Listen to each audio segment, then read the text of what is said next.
So, nasa part 2 po tayo ngayon ng ating pong pag-aaral na ating pong pinamagatan, Spiritual Lessons from the Life of an Eagle. Yan po yung ating pamagat, no? Spiritual Lessons, no? From the Life of an Eagle. So, ito po mga series po, siguro tungkol po ito sa mga creation po ng Panginoon na nanilang po niya na nagbibigay po sa atin ng mga spiritual lesson po para tayo po ay lalo pang tumatag, sumigla at lumakas sa ating pong pananampalataya sa Panginoon. So, i-quick review muna tayo po yung ating po na last time. Napagalan po na last time po yung 5 spiritual lesson from the life of an eagle. Number 1, ating po na pag-aralan na yung eagle pala, yan po yung pinakamalakas na ibon na nilagay na nilang po ng Diyos. Pangalawa, yan po ay pinakamataas lumipad at saka pinakamabilis din. Yan po yung katangian po ng agila pagdating po sa pagiging ibon, no? Pinakamalakas, tapos pinakamataas lumipad at saka pinakamabilis lumipad po ng ganon. Yan po yung una po na pag-aralan. Pangalawa po, God likened Himself as an eagle, no? Para bang kung paano po niya ay dineliver yung kanyang bayan po sa Egypt po ng ganon. So, hinatulad niya kay sarili po na para po siyang eagle na akay-akay po niya ang kanyang mga yung kanyang mga yung kanyang po mga sisiw po ng ganon. So, makita po natin yan sa Exodus chapter 3, chapter 19, verse 3 to 4 po ng ganon. Pangatlo, atin din po na pag-aralan na gusto po ng Panginoon na tayo, na mga Kristiyano, no? Na maging katulad po ng isang eagle po na ganon. Ayan po yung gusto po ng Panginoon sa bawat isa sa atin. No? Basa po natin yan sa Isaiah chapter 40, verse 28 to 31. At pang-apat na lesson po natin po last time, na yung eagle ay hindi pala yan siya ay natatakot, hindi siya nangangamba, at hindi po siya nagtatago, no? At hindi din po siya na-skip o run away po kapag may dumating na storm. Kahit gaano po kalaki ang storm na darating, siya lang po yung ibon na hindi po nagtatago, hindi natatakot, at hindi po na ngangamba. Halos lahat po na ibon kapag may dumating na bagyo, lalo na kapag medyo malakas na bagyo, sila po lahat po ay nagtatago, natatakot siguro, no? At saka nangangamba, at saka yung iba pa talaga umiiwas po sila. Pero yung eagle po ay hindi po yan siya ay nangangamba at natatago at saka umiiwas. Kasi kung matingnan po natin yung ang eagle pala yan, kung may bagyo pala na yan, no? So yung hangin, yung lakas ng hangin, ginagamit po niyan niya. Ginagamit po niya para lalo pa siya makalipad ng mas mataas. So para sa kanya, parang blessing po sa kanya kung may dating po na bagyo. Dahil yun po ay kanyang ginagamit para po siya mas malalo pang makalipad ng mas mataas. So, yung bagyo sa kanya, blessing. Pero sa ibang ibon, hindi po. Kaya nga, no? So, ang lesson po makita po natin dito, kaya gusto po ng Panginoon, no? Sa mga Kristiyano na may katulad po tayo, na kapag may bagyo, kasi alam po natin, di ba, sabi nga po natin nakaraan na ang pangako po ng Diyos, hindi niya ipinangako na ang mga Kristiyano ay maging ma-exempted po sa bagyo ng buhay. Kundi sabi nga po natin, ang mga Kristiyano, ang pinangako po niya, nasasamahan niya tayo sa bagyo po ng buhay. Tapos sabi niya po, di ba, sabi niya, I am with you always to the very end of the age. Tapos sabi niya, hindi ko kayo iiwan at hindi ko kayo pababayaan. Tapos palalakas niya tayo. Tapos, i-deliver niya tayo at saka ingatan niya tayo. Diba? Sabi ko nga, kaya maraming Kristiyano, sila po ay discouraged, frustrated kasi yung hinawakan nila, yung hindi ipinangako ng Diyos. Yung pangako ng Diyos, yun po ang kanilang hindi hinahawakan. Kaya baliktad, ano? Okay, so lalo na po sa panahon po natin ngayon, no? Nasabi ko nga, ang hindi po pinangako ng Diyos na ang Kristiyano, na pag ikaw Kristiyano, naglingkod ka sa Kanya, naging tapat ka sa Kanya, ay hindi ibig sabihin po na exempted ka sa mga problema. In fact, sabi po ng Bible, in this world we will have tribulation. Tapos sabi niya, many are the affliction of the righteous. Pero nga ko po ang Panginoon na in this world we have tribulation, we have affliction, we have storms of life. Pero sabi ng Panginoon, sasamahan kita. No? Yun po nga po. Tapos iingatan kita, palalakasin kita. Kahit ano pong problema, kaya po natin yung pagtagumpayan, hindi sa ating sariling lakas, no? Kundi dahil po ay kasama natin ang Diyos. No, sabi po ng Bible, ang Diyos po mismo ay nagiging tahanan po tayo ng Panginoon. We become the habitation of God when we receive the Lord Jesus Christ po ng ganon. Tapos siya po ang mag-iingat po sa atin. At lalo na po sa panahon po natin ngayon, no, nakita po natin yung talaga yung kaguluhan na nangyari po sa mundo ngayon, no? Tapos sabi po ng Bible, yung mga kaguluhan po ngayon, hindi pa yan talaga kumbaga sa po para ito ay pasimula pa lamang. Yung mga kaguluhan po na mga nangyari po ng gano'n, yung kahirapan, yung mga digmaan, no? Nakita po natin ngayon. So actually po kung ang Biblia po pag-usapan po natin, sabi po ng Bible, ito daw yun ay talagang dapat na mangyari. Dahil ito po isa sa mga tanda na sa pangalawang pagbabalik po ng Panginoon. Nasa birth pangs pa lang po tayo ngayon, no? Hindi pa po talaga tayo sa climax po ng mga kapighatian, no? Pero ang Biblia po ay nagbigay po sa atin, no? Para hindi po tayo makasali po doon sa mga natatakot, nangangamba, discouraged, frustrated, no? Ito po yung sabi po ng Panginoon dito sa Luke chapter 21 verse 25. Okay, ang kausap niya po ito, yung kanya po mga disipulo, sinabi niya po dito yung mga tanda na mangyayari, na dapat mangyari. Hindi lang basta mangyari, kundi dapat na mangyari bago po siya babalik muli. So ito po yung mga tanda na dapat po mangyari bago po siya bumalik dito, no? For our encouragement po ito. Sabi po niya dito sa Luke chapter 21 verse 25, sabi dito, basahin ko po sa translation po ng Salita ng Diyos, sabi dito, may mga palatandaang makikita sa araw, sa buwan, at sa mga bituin. Yan po sabi po ng Panginoon. Tapos sabi niya, mababagabag ang mga bansa at hindi nila malalaman kung ano ang gagawin nila dahil sa malalakas na ugong ng mga alon sa dagat. So makita sila siguro magkaroon po ng talagang hindi pa natin natin yung tidal wave, no? Tapos verse 26, dahil po sa pangyari ganun, sabi ito, hihimatayin sa takot ang mga tao dahil sa mga mangyayari sa mundo. So yan po mangyayari. Sa ngayon po, hindi pa naman talaga yung mga tao po ay hinihimatay, pero dati pong panahon na dahil po sa sobrang takot nila sa kaguluhan po sa mundo, himatayin na po sila sa takot. Tapos sabi dito, dahil mayayanig ang mga kapangyarihan sa langit. Tapos, verse 28, sabi dito ng Panginoon, kapag nagsimula nang mangyari ang mga bagay na ito, at ito na po, nakikita nga po natin, pero hindi pa ganun talaga, pero sabi ng Panginoon, umasa kayo at maghintay dahil malapit na ang pagliligtas sa inyo. So yan po yung dapat po nating gawin. Imbis po magpanik po tayo, mangamba tayo, matakot tayo, o nag-isip tayo kung saan tayo pupunta, ay kahit saan po tayo pupunta, nandun po yung mga problema po ng ganon, no? Pero ang magandang gawin po natin, sabi doon, pag nagsimula po ito po yung dapat natin gawin. Hindi po magpanik, matakot, mangamba. Kung sabi dito ay umasa kayo, no?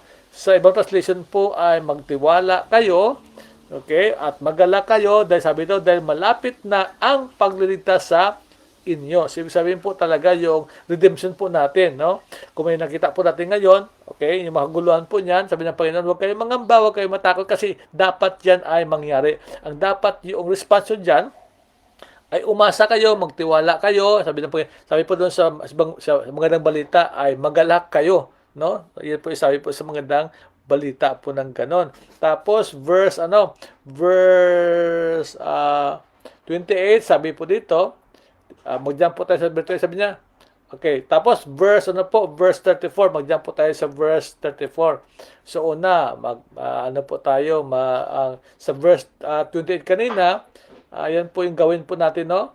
Okay, sabi dito ay umasa, magalak, o magtiwala. Okay, yan po gawin. Tapos verse 34, ito po yung pangalawa natin gawin.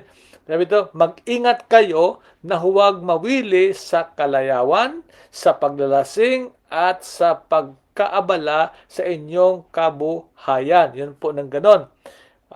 Dapat mag-ingat na po tayo na huwag po tayo mawili sa kalayawan ng mundo, no? Sa mga paglalasing sa mundo at sa pagkaabala sa inyong kabuhayan. Kailangan po natin maghanap buhay pero huwag po tayo masyadong mag-abala sa hanap buhay na puro na lang po hanap buhay. Hindi na po yung hanap Diyos. Kaya sabi ng Panginoon, seek you first the kingdom of God. No? Ito po yung sinasabi ng Panginoon, dahil sabi po ng Panginoon, at baka biglang dumating ang araw na iyon nang hindi ninyo inaasahan. Kasi makita po natin na nagbigay lang po ang Panginoon po ng palatandaan na kanya pong pagbabalik, pero hindi po siya nagbigay ng eksaktong araw at oras, no, na siya po ay babalik muli. Kaya diyan po makita po natin dito ay kaya sabi dito, sapagkat darating ang araw na iyon sa lahat ng tao sa buong mundo. So, sa lahat ng tao po, kaya kumbaga po, ito po ay talagang no exemption ito sa lahat po ito ng mga tao. Either po believer ka o unbeliever ka, darating po talaga ito. Kaya verse 26, sabi po dito, ito pa po ang exhortation po na dapat po natin gawin. Kaya maging handa kayo sa lahat ng oras. Yun po, yung pangatlo. No? Maghihanda tayo sa lahat ng oras, palagi kayong manalangin upang magkaroon kayo ng lakas na mapagtagumpayan ang lahat ng mangyari sa paghihirap. At makatayo kayo sa harap ng anak ng tao nang hindi mapapahiya. So, sa verse 36 po, mayroon po sa binigay na dalawa po dito, lagi na po tayong handa sa lahat na oras. Tapos, ay dapat na po tayo laging manalangin para magkaroon po tayo ng kalakasan, no? Para mapagtagumpayan po natin yung lahat po ng mga bagyo sa buhay.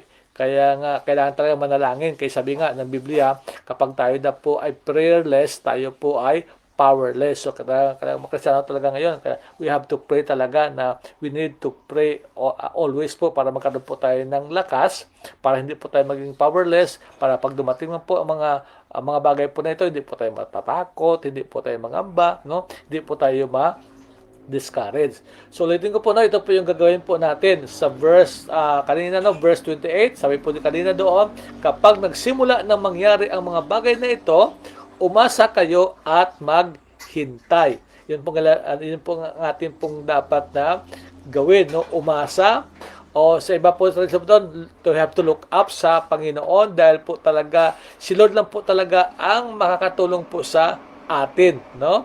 Wala na pong iba, no? Kung mayroon po tayo mga hindi po makatulong po dyan, no? Tapos sa verse 34 kanina, sabi po ito, kaya mag-ingat tayo po na wag po tayong mawili, lalo na po sa mga sa mga kalayawan sa mundo, no? Punong-puno po ng kalayawan, paglalasing at sa pagkaabala sa ating po mga hanap buhay. Dito po tayo dapat po mag-ingat dito na hindi po tayo ay sabihin po hindi lang yun po yung ating pagkaabalahan, no? Tapos dapat lagi po tayong handa sa lahat po na oras po ng ganon. Tapos lagi po tayong manalangin para tayo po ay makatayo sa harap ng anak sa Panginoon na hindi po tayo mapapahiya. So yun po na ganun kapatid, no? So kaya ito po gusto po ng Panginoon na tayo po lahat ay maging katulad po ng isang agila. Kasi pag ikaw ay katulad ng isang agila, ang storm of life, hindi mo yan para sa agila, hindi pala yan siya ay problema, kundi yan po ay blessing. No? Kaya sa tunay na Kristiyano, pwede na po tayong kumanta. Kapag ikaw po ay meron katangis sa agila, umulan bumagyo, ayos lang. Pero kapag hindi ka talaga ay katulad ng isang agila, para pag-ibon ka na kapag meron pong problema, magtatago ka, iiwas ka, mag-complain po tayo, no? Pero kapag ikaw po ay may katulad po ng isang agila, ay ang problema para pong blessing po sa atin because we can mas lalo pa po tayo ay makalipad ng mas mataas, no? Tapos yung pang-apat po, ito po review ulit po ito, no? Na sabi nga po natin na ang eagle ay mayroon po siyang sharp, tapos clear, tapos wide at saka long range vision. Grabe pala ang mata po ng agila. No, very sharp, very clear, tapos very wide, at saka very long pala gano'n, na kahit malayo pa ang kanya pong mga gusto pong biktima ay kanya pagkakainin po ng gano'n, nakikita niya para ang mata niya po para pong teleskopyo, no, na nabukod tangi po siya ng gano'n. Iba po klase yung kanya pong ano po, yung kanya pong mata. No? So, sa Kristiyano naman, sa atin po ng gano'n, ang ibig sabihin, ang lesson po makita po natin dito, na bilang Kristiyano po, kailangan po natin talaga na yung spiritual discernment, no? Na para po ang ating paningin, ang na-focus po natin, hindi lang po sa mga bagay na nakikita, dahil sabi nga, ang mga bagay na nakikita, yan na po ay temporary lamang. Kundi po yung mga bagay na hindi nakikita, na kung tawagin po natin, yan po ay spiritual, yan po ay heavenly. Na sabi po ng Bible, yung mga bagay pala na hindi nakikita, yun po pala ay mas reality siya sa mga bagay na nakikita. Kasi ang mga bagay na nakikita, yan po lahat ay maglalaho yan, mawala po yan. Pero yung mga bagay na hindi po natin nakikita, yun po yung tunay kasi hindi po yan maglaho. No? Kasi eternal po yan. No? Kaya kailangan po talaga mag-pray po tayo na bigyan po tayo ng Panginoon ng spiritual vision. No? Sa vision po natin ganoon, na makita po natin, para makita po natin, we will walk beyond sa ating pong nakikita. Kaya sabi ng Bible na the just shall live by faith po ng gano'n. Ang focus po natin, of course, una po sa ating Panginoong Hesus, sa kanya pong kalawalatian, sa kanya pong beauty, at sa kanya pong kapangyarihan, at sa mga makalangit po na bagay. So, yung right focus po ng agila, o dapat po natin, una, tatlong bagay po dapat na magkaroon po tayo talaga ng tamang focus sa buhay. No, una po, sabi po ng Bible, ano man po yung ating gagawin, dapat ay gawin po natin yan na para maluwalhati po ang Panginoon. Ano man ang ating ginagawa sa isip, sa salita at sa gawa, nakikita at hindi, sabi doon, do all things for the glory of God. So lahat po natin ginagawa, dapat po isipin natin na hindi po just to satisfy our desire or to please people, kundi lahat po natin ginagawa, no? Ordinary man yan, no? Sa trabaho, whatever, we have to do it for the glory of God. Yan po yung ating number one focus po ng ganon. Na lahat natin gagawin, lagi tayong isipin, ito ay gagawin ko for the glory of God. Pangalawa, focus po na right focus po ng isang Kristiyano, sabi po ng Bible, di ba sabi po ng Bible na yung the first and greatest commandment po ng Panginoon ay na ano lang po, kinumpres po ng Panginoon sa dalawa, yung vertical at saka yung horizontal. Yung vertical, to love God with all our heart, soul, mind, and strength, and to love our neighbor as we love ourselves po ng ganun. Yun po yung primary focus po natin sa buhay. No? To love God with all our heart, soul, mind, strength po. Tapos, to love our neighbor as we love ourselves po na. Yun po yung tamang pananaw sa buhay. Okay? Tapos, yung pangatlo naman, makita sa Bible po doon, sabi po ng Panginoon na dapat we have to worship God and serve Him only. We have to worship God and serve Him only. So, tatlo kapatid, no? Ito po ipag-pray natin na bigyan po tayo ng Panginoon ng spiritual vision. Parang focus po natin, hindi po sa mga bagay sa mundong ito. Okay? Tapos sabihin po natin, ang mga bagay po sa mundong ito ay mga temporary lamang yan. At kasama na rin po yung ating mga problema. No? Walang problema po na manatili, no? So kumbaga sa po, kaya ito po kailangan po natin na ang focus po natin, ano man ang ating gagawin, no? Dapat po gagawin po natin yan for the glory of God. Pangalawa, we have to pray that God will give us the heart to love Him with all our heart, soul, mind, and strength. Siya lang talaga ng gano'n. Tapos, mahalin po natin yung kapwa, katulad po ng pagmahal natin sa ating sarili, at saka sambahin po natin siya at paglingkuran, at wala na pong iba. Yun po yung Kristiyano na mayroon pong vision katulad po ng isang agila. No? So, sabi po ng Proverbs doon, yung tao daw po na walang vision daw will perish. No? So, ito po kailangan po natin, kaya mapapahamak pala ang isang tao pag wala po siyang vision. At saka ang true vision in life, dapat nakasentro po yan sa Panginoong Hesus, at saka sa ating gagawin, dapat for the glory of God, at pagmamahal po sa Panginoon, at pagsamba, at paglingkod lamang sa Kanya.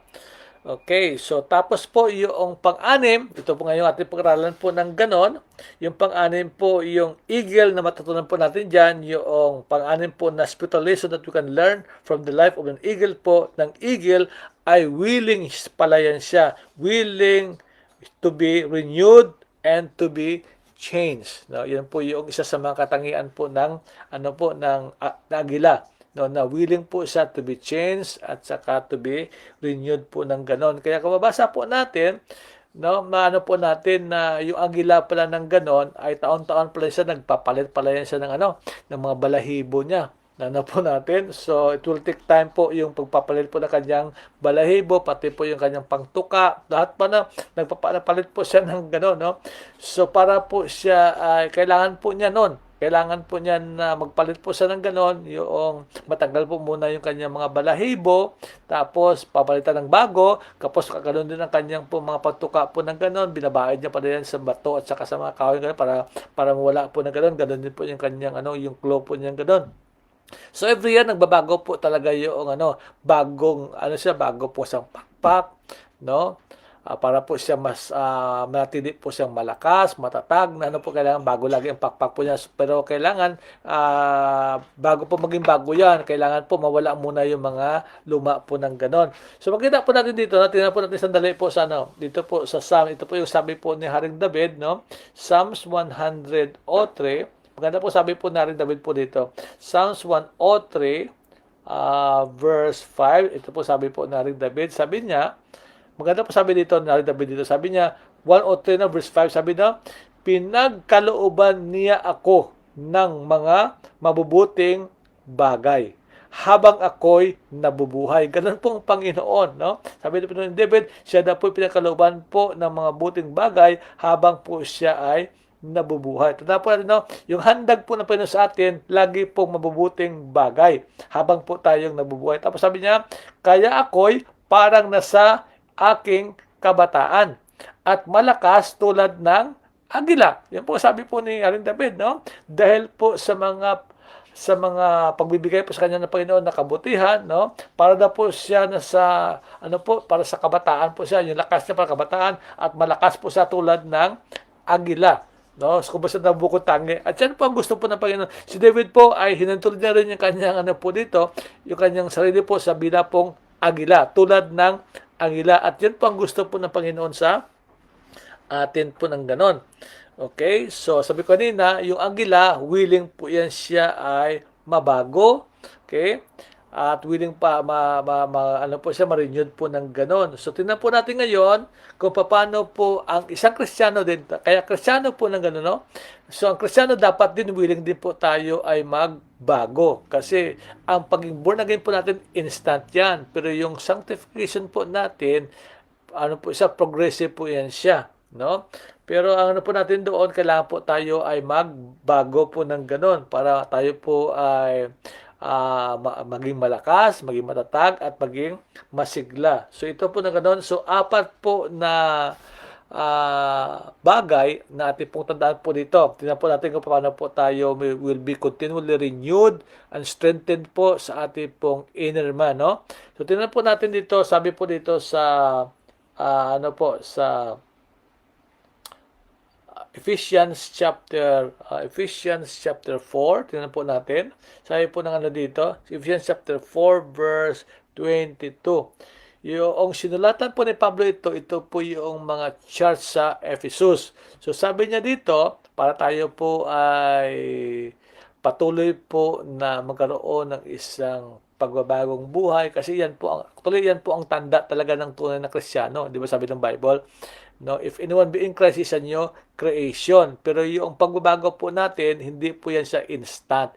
Yan po ay process for a lifetime. No, progressive po yan siya. So para po talaga tayo po ay tuluyang mabago ang buhay po natin, maging katulad po ng Panginoong Hesus, at tayo po ay magtamo ng lakas katulad po ng isang anggila na sinabi ni David kanina. Sabi po dito, ito po yung mga bagay po na dapat po nating gawin, no, sa tulong po ng Panginoon. Of course, sa tulong po ng Panginoon, sa biyaya po niya, at sa kapangyarihan po sa Santong Espiritu na sa atin. Sabi po dito sa verse 22, Ephesians chapter 4 verse 22, sabi dito, iwanan na ninyo ang dati ninyong pagkatao at pamumuhay. So, di ba, meron po tayong mga dating pagkatao at pamumuhay. Sabi, iwanan na po natin doon. Yung ating po yung mga old habits na yon, no? Na ginagawa doon.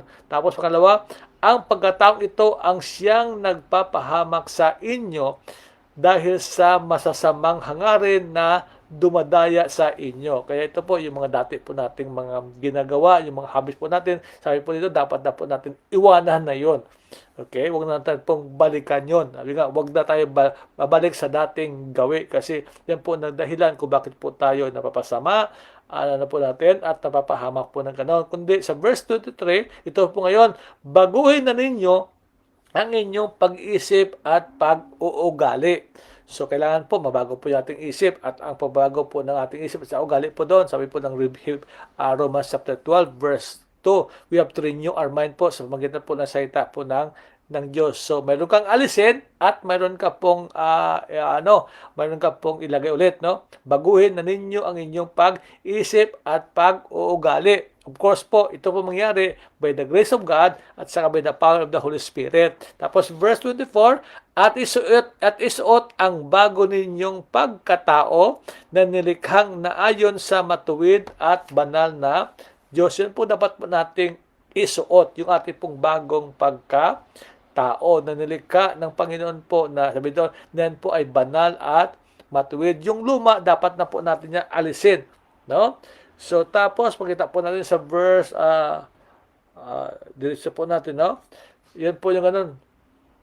So makita po natin, iwanan, tapos, alisin, at saka isuot po natin yung bago po nating pagkatao. So, yan po yung una po ng ganon. Okay, so yan po yung ginawa po ng Anghela, no? So, God, He allowed God na para po alisin po yon, no? Malis po yung mga dati niya po, yung mga balahibo, tapos atin po yung ating pong mga dati po natin, yung mga bad habits po natin, at saka yung mga bad na karakter po natin. Okay, so kailangan po natin yung alisin at palitan po natin ng bago. Yan po yung una po nating gagawin, no? Sa tulong po ng Panginoon. Tapos, kasi itong tayo po na born again, hindi naman kagad tayo po nabago, no? Ano po natin? Kaya bigyan natin yung pagiging born again, instant yun. Pero ang pagbabago, gradual yun, no? At babago lang tayo ng gusto kung tayo po ay willing na magpabago po sa Panginoon. Tapos, pangalawa, makita po natin dito para po tayo ay mabago ng gusto. Punta po tayo dito po tayo sa John chapter 15, yung sinabi po ng Panginoon. John 15, verse 1, sabi po ng Panginoon Jesus dito, sabi niya dito, John 15 verse 1, at saka to, sabi na, sinabi pa niya, ako ang tunay na puno ng ubas. Ang Panginoong Jesucristo po ay hinatulad niya dito na siya po daw ang tunay na puno ng ubas, no? Kasi bigay po din po dito yung tunay kasi mayroon pong hindi tunay, no? Ubas siya pero hindi tunay na ubas. Siguro plastic na ubas po ng ganon.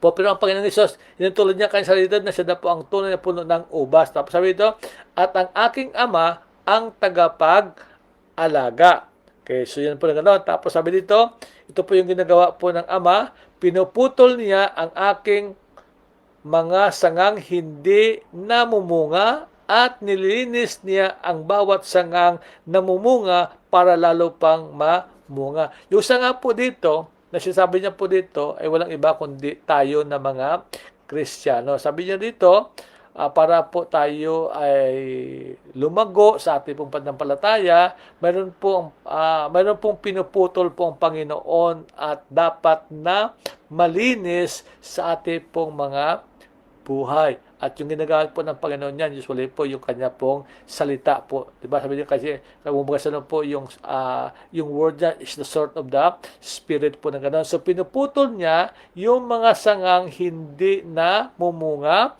at nilinis niya ang bawat sangang namumunga para lalo pang mamunga. So, yung mga hindi nagbunga, pinuputol. No? Kumbaga na po. Pero yung mga nagbubunga, nililis niya. So, kumbaga na po, ang purpose doon para lalo pang mamunga. No? So, yung bunga sinasabi po dito, hindi po yung gawa, kundi bunga. So, po sa bunga, mayroon pong bungang araw, no? Nagbubunganga. So, kailangan po yan ay, si Lord po ay sa magitan po ng kanyang salita at saka sa anointing po ng Holy Spirit, yan po ay maputol at saka malinis, no? So, kailangan po natin ganoon. So, we have to allow God na para maputol po, no? Yung mga sa ating buhay nang hindi po na bubunga, okay? At saka magpalinis po tayo sa Panginoon sa magitan po ng kanyang salita, no? Kasi di ba sabi na sa Ephesians chapter 5 verse 26 doon na ang salita niya, yun po ay parang tubig na siya po maghugas sa atin. Tapos Hebrews chapter 4 naman verse 12 po na ang salita po niya ay parang tabak po yan na mayroon dalawang talim po na ganon para po maputol po yung mga bagay na siya pong naging dahilan para hindi po tayo ay maging mabungang Kristiyano. Tandaan po natin, ang goal po ng Panginoon na hindi lang po tayo maging mabunga, kundi mas lalo pang maging mabunga. No? Yung to bear much fruit. Di ba, kita po sa parable po sa doon, mayroon po nagbunga ng 30, mayroon po nagbunga ng 100, at mayroon po nagbunga ng 100 folds. Tapos mayroon talaga na hindi po talaga ay nagbunga. So kung mayroon mo isang bunga, buwang araw lang at saka nagbubunga nga po ng gano'n. Pero kung sabi ng Panginoon, kapag hindi ka nagbunga, puputulin po ng Panginoon yung mga dahilan na yon. Tapos pag kayo naging mabunga, para lalo paging mabunga, nililinis po ng Panginoon. So minsan, ang ginalis po ng Panginoon sa atin, hindi lang po yung mga bad habits. Kahit po yung mga mabuting bagay, mga natin, kaya kung wala pong eternal value, yan po ay inaalis din po ng Panginoon sa atin. Na lagi ko sinasabi na isa po sa mga enemy po ng best ay yung mabuti. So minsan kahit po mabuti, kung wala naman po eternal value, kailangan po yan ay putulin. Para minsan, yes, hindi siya masama, you are being entertained, pero kung hindi naman po naging dahilan para kayo lumago, kailangan po ay ipaputol po natin yan sa Panginoon. Yun po yung pangalawa. Yung pangatlo naman, kailangan po ay willing po tayo to be corrected at saka to be disciplined. Yun po kailangan po natin. No, isa po sa mga dahilan kung bakit po maraming Kristiyano ayaw po magpa-correct because of pride. Yun po, no? Kapag may pride ka pala, ayaw mong magpa-correct kasi sabihin mo, alam ko na yan, no? So, pero yan na po natin para po tayo ay talagang lumago, lumakas, tumatag po gayon. Kailangan we have to be willing to be corrected ng salita po ng Panginoon at saka willing din po tayo magpa-discipline sa Panginoon po para po tayo ay lumago sa ating pananampalataya. Kasi ang salita po ng Diyos ay mayroon pong salita po ng Diyos na makalagay po ng encouragement, no? Pero minsan, kailangan po natin hindi lang encouragement, we need also to be corrected, no? Kapag tayo pinagkakamali po ng ganon. Tapos, we have also to be disciplined po ng ganon. Para po tayo, ang purpose po niya, hindi po tayo saktan, no? Kasi, it's not to condemn us. Kasi wala na po condemnation when you are in Christ, no? Tandaan po natin yon. Okay po, kundi tayo, para lalo po tayo ay maging mabunga pang Kristiyano. So, tingnan po natin kapatid, no? Yung correction, medyo po ito ngayon kasi minsan mayroon pong taon minsan na ayaw po magpa-correction. Yung mga tao po na ipa-correct po, ang po dyan ay yung pride of life, no? So, minsan nakita po natin, minsan ang salita po ng Diyos para kino-confront po tayo. Delikado yun kapag hindi na po tayo nagpapakorek po sa Panginoon. Ibig sabihin, mayroon na po tayong pride, no? At sabi po ng Bible, yan po yung kasalanan. Sabi ng Bible po ay, God resist the proud but give grace to the humble. At saka willing din po tayo magpadisiplina po sa Panginoon. Hindi po dahil po ay sabi po ng Bible, kaya po tayo po kinokorek po ng Panginoon, disiplina po Panginoon, hindi po dahil para saktan tayo, kundi para po sa ating ikabubuti po ng ganon. Tingnan po natin, no? Dito po sa Hebrews chapter 12. Tingnan po natin sa Hebrews chapter 12, verse 5. Sabi po dito, salita po ng Diyos, sabi dito, baka nakalimutan nyo na ang pangaral ng Diyos sa inyo bilang mga anak niya. So ito po yung kasi minsan kailangan po natin yung paalala, no? Kaya sabi dito, baka nakalimutan nyo na ang pangaral ng Diyos sa inyo bilang mga anak niya. So kung ikaw po ay nagsisi yung kasalanan, kinonfess mo sa Panginoon yan at tumanggap kay Jesucristo, ang tawag po sa ikaw po ay anak ng Diyos. Tapos sabi dito, anak, huwag mong isa walang bahala ang pagtutuwid ng Panginoon. No, tanda po natin, no? Huwag na po natin iwas sa walang bahala ang pagtutuwid po ng Panginoon. At huwag kang panghinaan ng loob kapag sinasaway ka niya. No, wag to siya bahala, ibig sabihin wag ka magrebelde, wag ano, at wala ka panghinaan ng loob pag tayo po sinasaway po ng Panginoon. Sapagkat sabi dito, no, ito po ang dahilan, sapagkat itinutuwid ng Panginoon ang mga minamahal niya. So ito po yung isa sa mga tanda kung mahal po tayo ng Panginoon. Na hindi, sabi di ba, ang Diyos po ay hindi niya talaga ikonsente po tayo sa paggawa po ng kasalanan, no? So isa po sa mga mark po ng mahal po tayo ng Diyos, no? Hindi niya tayo ikonsente sa tayo po sa kasalanan, kundi kapag tayo po ay sumusuway po sa Kanya, itinutuwid niya po tayo. Kaya sabi dito, wag po natin i-take lightly o wag po tayo maghinaan ng loob o madiskarte kapag tayo po ay tituwid po ng Panginoon dahil yan po ang tanda ng Kanya pong pagmamahal. Para yung anak natin, no? Pag anak natin, kapag mahal mo siya, hindi mo siya ay itolerate sa kanya pong kasalanan. Pag tinolerate mo yan siya, ang tawag po dyan ay, actually yan po sinasabi po natin na yung child abuse. No? Yung iba, ang child abuse po, nalimitan na po, saktan mo yung anak mo. Pero actually po, ang tunay po, ang talagang matindi na child abuse po, kapag alam mo na yung mali yung anak mo, ay pinapayagan mo lang. Yan po yung matinding child abuse. So, yung child abuse, when you tolerate, no? O kinukonsente mo yung mali na ginagawa ng anak mo. Yan po yung child abuse.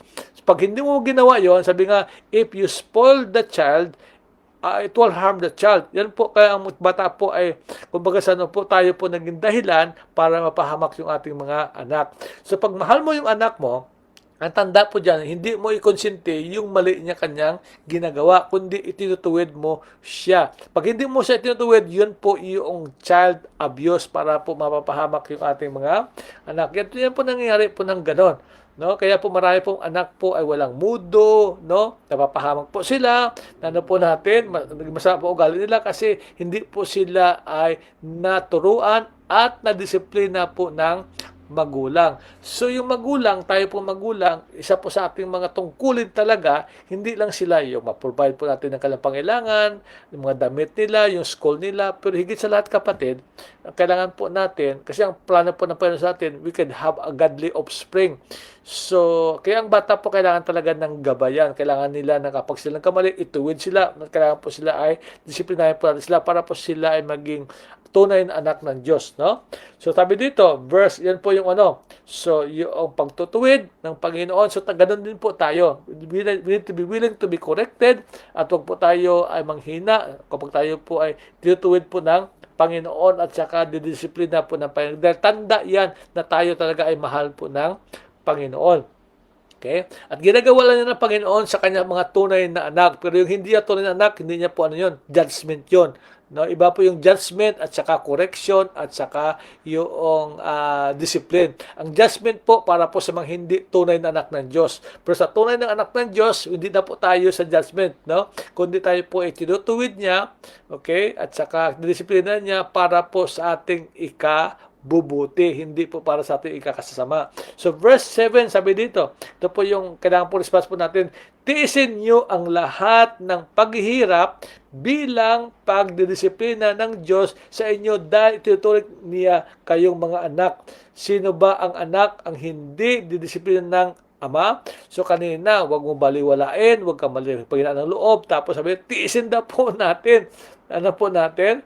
Okay, tapos verse 8, kung hindi kayo didisiplinan ng Diyos gaya ng pagdisiplina niya sa lahat ng anak niya, hindi kayo mga tunay na anak, kundi mga anak sa labas. So, pag anak ka sa labas, tanda po natin, no? Sabi po ng Bible, lahat po na tao ay nilalang ng Diyos, pero hindi lahat na tao po ay anak ng Diyos. So, tayo po ito, anak ka daw sa labas. So, pag anak ng Diyos, John 8:44, sabi, at saka sa 1 John po doon, yan po yung anak ng Diablo. Strong word po, pero totoo yun. Ano po natin? Pero kapag tunay ka na anak ng Diyos, maramdaman po yan. So, isa po yung mga proof that you are truly a child of God at mahal. At lahat ng mga anak ng Diyos po, mahal ng Diyos yun. Kaya talaga, talagang nakakatingin po tayo ng pagtutuwid niya at saka po yung kanyang pagdidisiplina. Verse 9, sabi ito, kahit ang mga ama natin dito sa lupa, kung ikaw magulang, ay didisiplina tayo at sa kabila nito, iginagalang natin sila. Kaya lalong dapat tayong magpasakop sa pagdisiplina ng ating ama na nasa langit. So meron po tayong dalawang ama, no? Ama sa langit at ama dito po sa lupa. Ama po sa physical at saka ama po sa spiritual po ng ganon.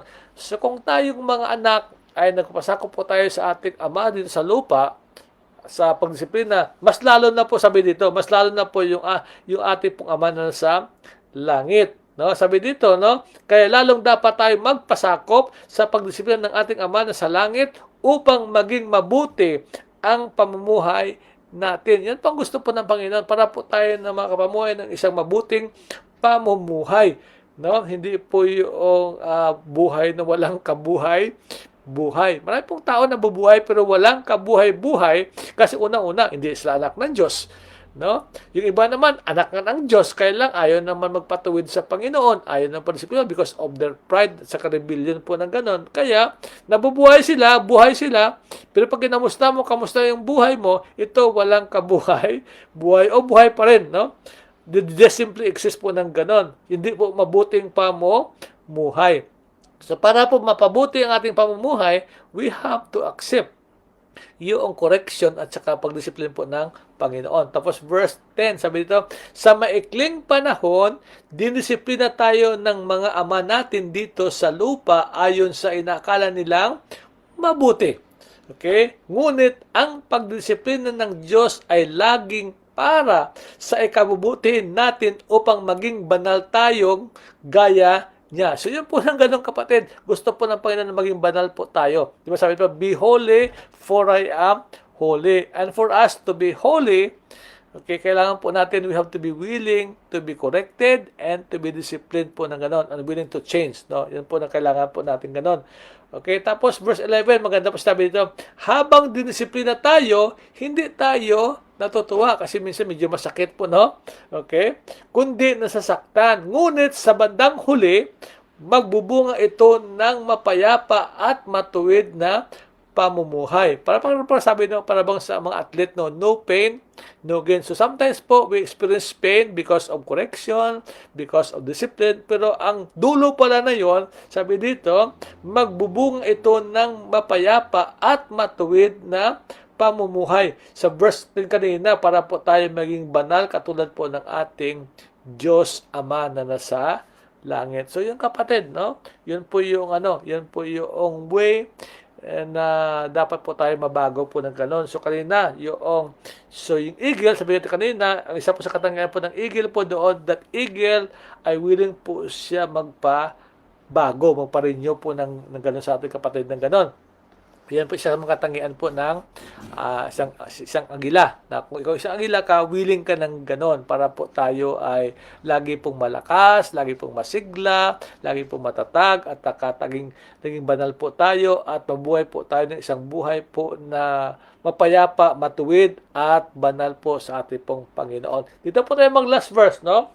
Mag-last verse po tayo dito kapatid dito po sa sa Isaiah chapter para po tayo ay lumakas ng Isaiah. Nabasa po natin ito. Basahin po ito sa uli. Okay, Isaiah chapter 40 verse 31. Sabi dito, Isaiah chapter 40 verse 41, sabi dito, ngunit ang mga nagtitiwala sa Panginoon. Yan po kailangan po natin, no? We have to pray that God will give us the faith para po tayo ay magtitiwala sa Kanya. At ang sabi po dito, kung tayo na po ay magtitiwala po sa Panginoon, ay muling magkakaroon ng lakas. No? Doon po ma-renew po yung ating strength. No? Kaya kung tayo po ay nanghihina, we have to trust the Lord. No? At ang resulta po noon,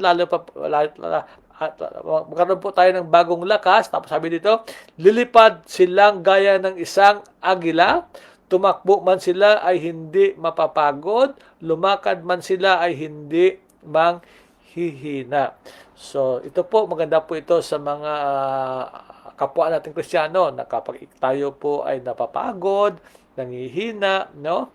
at saka nanlulupaypay. So, kailangan po natin na magtiwala po sa Panginoon. Dahil sabi dito, pag tayo na po nagtiwala sa Panginoon, God will renew our strength. Then, we can fly like an eagle, no? Sa mga bagyo sa buhay, now we can, we can walk, we can fly above the storms po na gano'n, dahil po yung lakas na ibinigay po ng Panginoon sa atin, hindi po ito yung willpower, kundi ito yung kanyang divine strength or divine power na ibinigay po sa atin.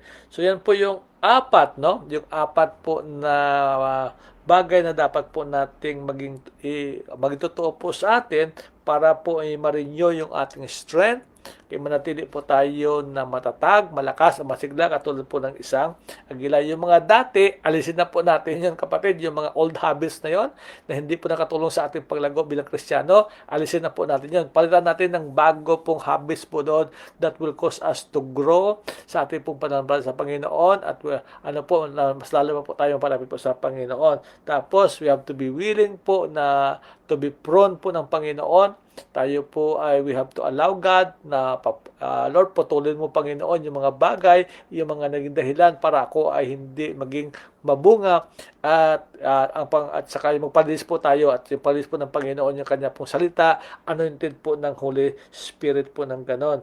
Tapos, you have to be willing po to be corrected. Huwag tayo huwag tayo mag-resist po sa correction ng Panginoon. Saka sa discipline, ang pinakamaganda doon, tayo po ay mag-submit po sa correction at saka discipline po ng Panginoon. Dahil ang Panginoon po, ang layunin niya, hindi po tayo saktan at mapahamak, kundi tayo po lahat po ay mapabuti. At saka the last but not least po, we have to trust sa Kanya. No? Na ang Diyos po ay hindi pwedeng magkakamali po sa Kanya po ginagawa. So, praise the Lord po. Sige po, tayo po ay manalangin. Hallelujah, Panginoon.